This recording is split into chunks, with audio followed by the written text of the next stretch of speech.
Director de investigaciones de Milenio. Salvador, ustedes hicieron un ejercicio estupendo para hacer visible a toda esa población que recurre a las redes sociales y que de alguna manera está transformando la manera en la que nos comunicamos y la vía para comunicarnos. Así es, a través de Milenia, la Central de Datos e Inteligencia Artificial, Joely, estuvimos midiendo los sentimientos sobre los candidatos y sobre los partidos políticos durante más o menos unas 25 semanas. Entonces, fue una revelación muy interesante a través de estas herramientas, ver cómo los sentimientos sobre Claudia Sheinbaum y sobre Clara Brugada solían dispararse hacia los registros positivos, o con alegría o con confianza la recibía la gente, igual a los aspirantes de Movimiento Ciudadano, y sin embargo siempre me llamó la atención que los aspirantes de la alianza opositora, Santiago Taboada para la Ciudad de México o Xóchitl Gálvez, solían salir con registros de enojo. Sobre todo en los debates era muy claro cuando Xóchitl o Santiago criticaban algo muy fuerte o se mostraban muy enojados, las redes sociales saltaban a fustigarlos, a ponerles sensaciones o comentarios de enojo, de disgusto o incluso de miedo, como si les diera miedo votar por ellos. Todo eso, para cerrar este comentario, me da la idea de que los ciudadanos premiaron campañas más positivas y castigaron campañas de odio, de enojo, de fustigamientos, Joely. Ahora, es interesante los millones de votos que obtuvo Movimiento Ciudadano, particularmente Jorge Álvarez Maínez. A través de un video contagia a redes sociales, se viraliza y alcanza un porcentaje de votos superior a partidos tradicionales, a candidatos tal vez con más trayectoria política, muy diferente a la personalidad de anunciar una candidatura en una parranda con amigos, cosa que nos hace contrastar sobre la figura del político que se tenía y la manera en la que ahora se comunican ciertos políticos y les resulta, porque no a todos. Exactamente, porque Álvarez Maínez terminó la campaña siendo el rey de TikTok, ¿no? Con estos bailes, la canción esta famosa que estamos viendo en la pantalla de Presidente Maínez, fue muy exitosa, le atrajo muchas simpatías y finalmente terminó en primer lugar. Él era el que generaba más interacciones en esta red social y TikTok fue la reina de las redes sociales. Ahí se dieron la mayor cantidad de conversaciones por encima de YouTube, que quedó en segundo lugar, Facebook en tercer lugar, X, antes Twitter, en cuarto, y por último Instagram. Ahí se generó un poco de menor actividad previa a las que tuviera que ver con las cosas políticas o de campañas. Entonces, sí, Maínez se logró posicionar muy bien y se convirtió, ahora que estamos analizando la cantidad de votos que recibió cada partido, se convirtieron en el tercer partido con más votos. Cuando lo desagregamos por partido, por mucho, el Morena obtiene más votos, 25 millones, poco más. En segundo lugar está el PAN con poco más de 9 millones y le sigue Movimiento Ciudadano en tercero y desplaza al PRI hacia al cuarto lugar, y en el sótano pues de plano quedó el partido, el PRD, que pues seguramente perderá su registro, Joely. Qué interesante. Y también tiene que ver con el grupo poblacional de acuerdo a edad. Incluso salían algunos datos de hombres, de mujeres, por edades, por nivel de poder de adquisitivo respecto a pobres y ricos. O sea, en redes sociales es muy fuerte lo que está pasando con este discurso, particularmente en TikTok, como si todos los pobres o todos los ricos o toda la clase media hubiera tenido un perfil, y en realidad cuando te vas a los datos no tienen nada que ver.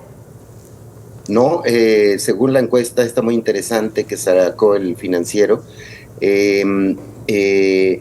Claudia Sheinbaum dominó en todos los grupos de edad. Exacto. En algunos con más fuerza que en otros, pero por ejemplo los hombres en proporción votaron, 62% de los hombres votaron por ella y el 56-57% de las mujeres votaron por ella. Y si te vas así por grado de escolaridad o nivel socioeconómico, jóvenes también, pero la proporción de jóvenes que votó por Álvarez Maínez o por Salomón Chertorivsky fue también considerable. Tienen ahí una buena cantidad de jóvenes. El caso pues más difícil de entender es el caso de la caída del PAN, digamos la del PRI, más o menos se ha venido explicando en los últimos años, pero el PAN no había caído tanto como en esta ocasión. Tuvo un retroceso de votos entre el 18 y ahora de alrededor del 30%, Yoli.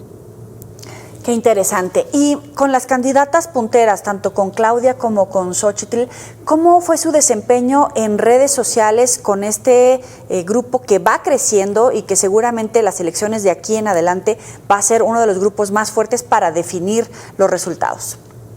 Los jóvenes apoyan en redes sociales también mayoritariamente a Claudia. En segundo lugar, en volumen, sí a Xóchitl y después a Maínez. Sin embargo, la proporción de jóvenes le da a Maínez un buen impulso. Un asunto central, me parece, para analizar el futuro de nuestra política es los sentimientos que tienen sobre las marcas, sobre los partidos políticos. Por mucho, el partido más denostado es el PRI. Es una marca que ya no tiene un valor para la mayoría de la gente, mucho menos para los jóvenes. Le preguntaba yo esto a Alito Moreno, el presidente del PRI, en una entrevista que le hicimos hace algunas semanas, y me decía que sí, en el PRI van a analizar cambiarle de nombre al partido. Tienen claro que la marca ya no les atrae positivos, sino les genera negativos. El segundo partido con más negativos es el Partido Verde Ecologista de México. Sin embargo, le fue muy bien en estas elecciones al Partido Verde. Fue el segundo partido que más creció en votos después de Movimiento Ciudadano. Más o menos poco más del 300% en el caso del Partido Verde y poco más de 400% en el caso de Movimiento Ciudadano. Pero en redes sociales, esos dos partidos, PRI y Verde, no están bien vistos. Y los que están mejor vistos es primero Morena, genera muchos sentimientos de alegría, de apoyo, de entusiasmo, y en segundo lugar Movimiento Ciudadano. Esos, digamos, son los cuatro partidos, los dos principales, los dos de abajo, y el Partido del Trabajo genera indiferencia como su nota dominante, y del PRD no se habla. Ya desde hace 3 meses ¡qué barbaridad! Sí. Nadie hablaba del PRD, no lo podíamos medir porque no sale, nadie lo mencionaba. Es más, cuando mencionaba la gente la alianza, la alianza de PRI-PAN, y se le olvidaba decir que el PRD, qué fuerte, sí. el PRIAN, pero no le agregaban al PRD, y las consecuencias de que no hablen de ti es que puedes desaparecer. Oye, y es bien interesante porque haciendo este ejercicio con colegas periodistas, con la ciudadanía, de dónde ubican a los partidos políticos, si de izquierda, de centro, de derecha, hay una gran interrogante de dónde queda el PRD, qué tan el extremo queda Morena o el PT. El Partido Verde efectivamente no saben dónde colocarlo, con tópicos como seguridad, algunos de los derechos constitucionales ya otorgados que de repente pueden generar ahí algún rechazo. Hay gente que dice Morena y el PAN son muy cercanos. O sea, ¿dónde están los rasgos ideológicos en los partidos políticos? ¿Quién es de derecha, quién es de izquierda? Por ideología, pero también por este acceso a través de las redes sociales. Es una noción que ha desaparecido del debate público, si alguien es de derecha o de izquierda. Es mínima la gente que se ubica, sobre todo las personas claramente ubicadas con la izquierda, digamos, de mayor edad, suelen conversar y decir somos de izquierda, Morena es de izquierda, pero la mayoría de la gente no conversa bajo esa lógica de izquierda y de derecha. Los panistas son muy pocos los que se definen como de derecha, es decir, es un término quizá tiene una carga peyorativa mayor, incluso no la dicen, ¿no? Es decir, no la ponen en las redes sociales. Es una noción que ha desaparecido de las discusiones políticas, y qué bueno que lo mencionas porque precisamente con los científicos de datos que me ayudan a hacer Millenia, estábamos buscando hacer la geografía más clara de dónde los ubican, pero lo que no lo hemos logrado porque no habla la gente con esa lógica.